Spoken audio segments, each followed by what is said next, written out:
धातु और धातु मतलब तत्वों की संख्या को और 118 एलिमेंट्स के बारे में हम लोग बात कर रहे थे। 118 एलिमेंट्स अब तक डिस्कवर किए जा चुके हैं। अब तक नेचर में हम लोग कह सकते हैं कि हम लोग की जानकारी में है।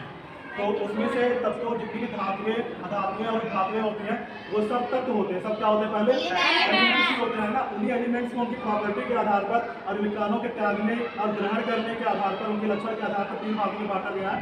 तो पहला है धातु, दूसरा है धातु, तीसरा है धातु। धातुएं क्या होती हैं? तो सबसे पहले मैंने तत्व के बारे में बताया था तत्व, और उसके बाद जो है उसके बारे में हम लोग बता रहे हैं तत्व को हम लोग परमाणु भी कर सकते हैं, एटम भी कर सकते हैं ना। एलिमेंट्स को एटम भी कहा जाता है। एटम क्या होते हैं? स्मॉल पार्टिकल्स होते हैं, छोटे कण होते हैं ना। इसके अंदर इलेक्ट्रॉन, प्रोटॉन, न्यूट्रॉन पाया जाता है, सबको पता ही है। इलेक्ट्रॉन पाया जाता है, प्रोटॉन पाया जाता है और न्यूट्रॉन पाया जाता है। अब हम लोग इसकी डिफिनेशन जब इसकी डिफिनेशन तुम लोगों को बता रहा था तो क्या बता रहा था? इसके आधार पर इलेक्ट्रॉनों के त्यागने और ग्रहण करने के आधार पर, किसके आधार पर? है ना। तो अगर हम लोग धातु की परिभाषा देंगे तो कैसे देंगे? ऐसे तत्व है ना जो एक या एक से अधिक इलेक्ट्रॉनों को त्याग करते हैं, एक से अधिक या एक से अधिक इलेक्ट्रॉनों को त्याग कर क्या करते हैं? धनायन बनाने की प्रवृत्ति रखते हैं, ऋणायन बनाने की प्रवृत्ति रखते हैं। धनायन बनाने की प्रवृत्ति रखते हैं। कैसी प्रवृत्ति रखते हैं? धनायन बनाने की प्रवृत्ति रखते हैं। मतलब क्या इसका कि ये जो धातुएं होती है ये इलेक्ट्रॉनों का त्याग करती है, और जब वो इलेक्ट्रॉनों का त्याग करती है तो उसमें कौन सा चार्ज आता है? कौन सा चार्ज आता है? पॉजिटिव चार्ज आता है ना। तो कुछ धातुओं के नाम बताओ यहाँ पर। जैसे सोडियम एक धातु है, मैग्नीशियम, एल्यूमिनियम, है ना। इस पे कितना चार्ज होगा? ये कैसे मतलब एक अधिक इलेक्ट्रॉन त्यागेंगे और कैसे इस पे चार्ज आएगा। और चार्ज जब आता है तो चार्ज मतलब 1+ भी हो सकता है, सिंगल प्लस भी हो सकता है, डबल प्लस भी हो सकता है या ट्रिपल प्लस भी हो सकता है। इसको 3+ इस तरह से लिख सकते हैं, इसको 2+ लिख सकते हैं, इसको प्लस लिख सकते हैं। तो इस तरह से तो किस पे कितना प्लस आएगा, है ना। सोडियम का एटॉमिक अगर इलेक्ट्रॉनिक कॉन्फ़िगरेशन हम लोग करेंगे तो कितना आएगा? 281, है ना। कितने इलेक्ट्रॉन होते हैं? इसका एटॉमिक नंबर 11 होता है ना। इसमें 11 इलेक्ट्रॉन्स भी होंगे तो 281 इसका इलेक्ट्रॉनिक कॉन्फ़िगरेशन हो जाएगा। इसका जो लास्ट सेल है उसमें कितने इलेक्ट्रॉन्स हैं? 1 है ना। इसकी वैलेंसी कितनी होगी? 1 ही होगी, क्योंकि मैंने बताया था कि एटम के लास्ट सेल में जितने इलेक्ट्रॉन्स होते हैं उसकी वैलेंसी होती है, और उसको वैलेंस इलेक्ट्रॉन भी बोलते हैं ना, फ्री इलेक्ट्रॉन भी बोलते हैं। इसका इलेक्ट्रॉनिक कॉन्फ़िगरेशन करेंगे 282 हो जाएगा, है ना। लास्ट सेल में कितने इलेक्ट्रॉन है इसके? 2 है। इसका इलेक्ट्रॉनिक कॉन्फ़िगरेशन करेंगे, इसका 13 होता है, इसका 12 होता है ना। तो इसके लास्ट में कितना हो जाएगा? 283 हो जाएगा, है ना। 13 2 8 10 और 3 13 हो गया। इसका 2 8 10 और 2 12 हो जाएगा, 11 हो जाएगा, है ना। इसके लास्ट में कितने इलेक्ट्रॉन है? 3 इलेक्ट्रॉन है। अब इस पे कितना चार्ज आएगा ये हम लोग बात करेंगे। प्लस चार्ज आएगा तो कैसे आएगा? अब मैंने बताया था अपडेट रूल के हिसाब से कि अगर किसी भी एलिमेंट के लास्ट में 8 इलेक्ट्रॉन है, कितने? 8 इलेक्ट्रॉन है, तो वो मतलब क्या माना जाता है? स्टेबल माना जाता है, अस्थायी माना जाता है। वो एलिमेंट को माना जाता है अस्थायी माना जाता है। तो इसके लास्ट सेल में 1 इलेक्ट्रॉन, इसके 2, इसके 3 है ना।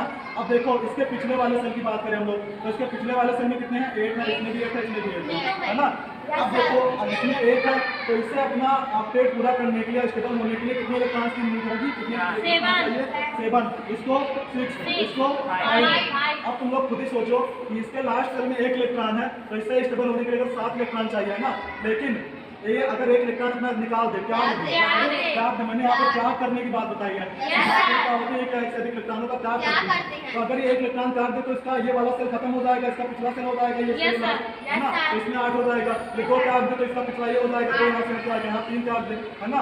तो मैंने कहा था कि अगर किसी भी मतलब एलिमेंट के लास्ट सेल में 1, 2 या 3 इलेक्ट्रॉन है तो वो एकदम कंफर्म है कि वो इलेक्ट्रॉनों का त्याग करेगा, है ना। इसके लिए 7 इलेक्ट्रॉन ढूंढ के लाना ज्यादा आसान होगा कि 1 इलेक्ट्रॉन त्यागना, है ना। स्टेबल होने के लिए इलेक्ट्रॉन्स का त्याग करता है, उस पर उतना ही प्लस आता है, उतना ही चार्ज आता है। तो 1 इलेक्ट्रॉन का त्याग करेगा तो इस पर 1 प्लस आएगा, है ना।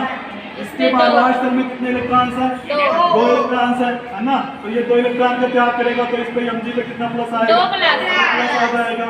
एल्यूमिनियम के लास्ट सेल में 3 इलेक्ट्रॉन है तो ये 3 इलेक्ट्रॉन का त्याग करेगा तो इस पे कितना प्लस आएगा?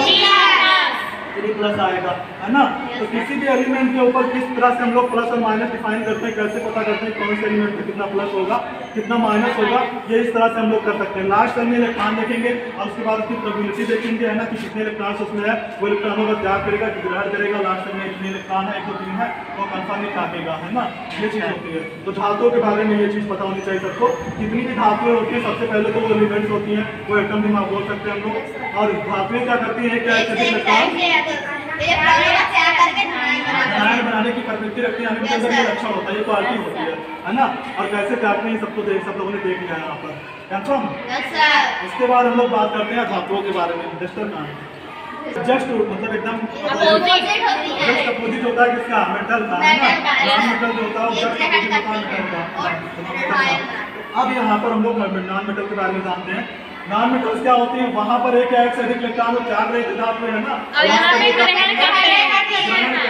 ये धातु में क्या करेंगे? इलेक्ट्रॉन्स ग्रहण करेंगे। तो इनकी डिफिनेशन जब हम लोग लिखेंगे तो क्या लिखेंगे? ऐसे तत्व जो एक या एक से अधिक इलेक्ट्रॉन क्या करते हैं?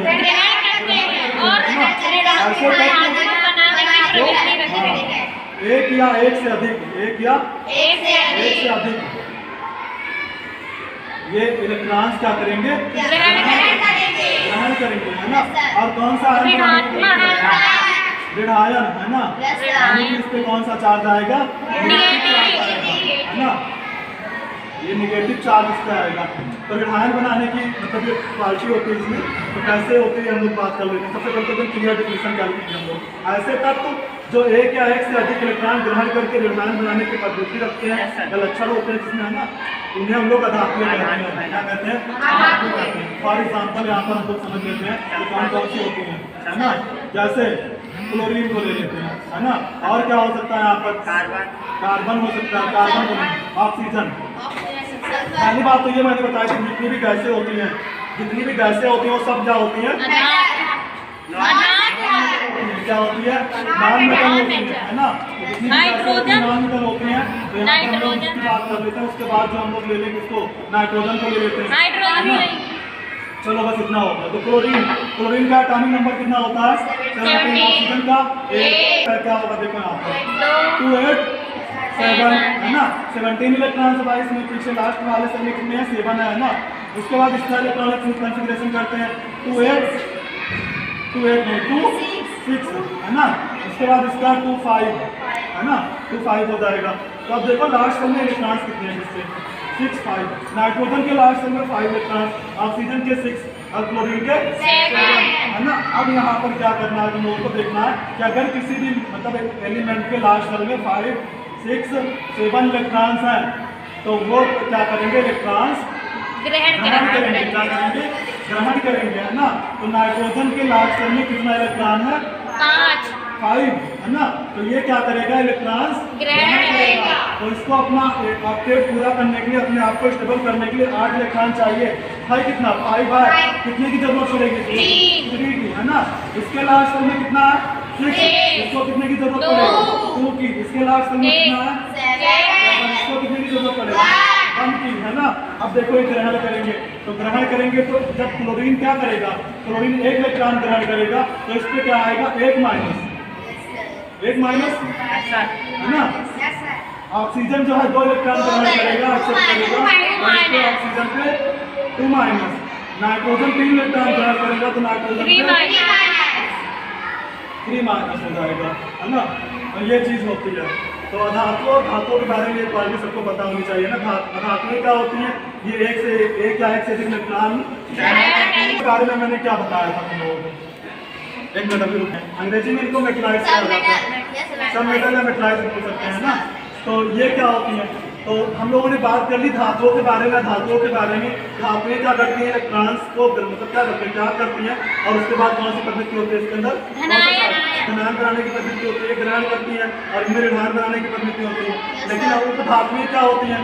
उपधातुएं क्या होती हैं? तो ऐसे तत्व जिसमें धातु और अधातु दोनों के लक्षण होते हैं, दोनों के गुण पाए जाते हैं, इसको हम लोग क्या कहते हैं? उपधातु कहते हैं। मतलब क्या है कि ये इलेक्ट्रॉनों का त्याग भी कर सकती है और ग्रहण भी करते हैं, है ना। ये इलेक्ट्रॉनों का त्याग भी कर सकती है, ग्रहण भी कर सकती है। तो इस वजह से इसमें धातु और अधातु के दोनों के लक्षण पाए जाते हैं, है ना। धातु मैं यहाँ पर लिख दे रहा हूँ धातु, और इधर लिख दे रहा हूँ क्या? अधातु। और ये पड़ जाते हैं बीच में, बीच में, है ना। अब ये दोनों क्या, ये धातु और अधातु के बीच में है, तो थोड़ा सा लक्षण क्या होगा यहाँ पर? उपधातु में धातु का भी होगा और थोड़ा सा अधातु का होगा, है ना। मतलब यहाँ पर बोल देते हैं कि ये दोनों, ये जो है ये इंसान यानी उपधातु जो है धातु और अधातु दोनों की दोस्त है ना। तो कुछ ना कुछ इसके व्यवहार का, संस्कार का, असर जो है या प्रभाव जो है धातु के ऊपर भी पड़ेगा, है ना। तो जो धातुएं होती हैं इसमें इलेक्ट्रॉनों के त्याग करने की भी पार्टी होती है और ग्रहण करने की, मतलब ये सिंबल दिखा रहा है कि ग्रहण को त्याग कर रहा है और ये वाला दिखा रहा है कि इलेक्ट्रॉन्स के त्याग करने की प्रवृत्ति होती है और ग्रहण करने की प्रवृत्ति होती है। ऐसे तत्वों को हम लोग क्या बोलते हैं, धातु बोलते हैं या मेटलाइट्स बोलते हैं, है ना। हाँ बस।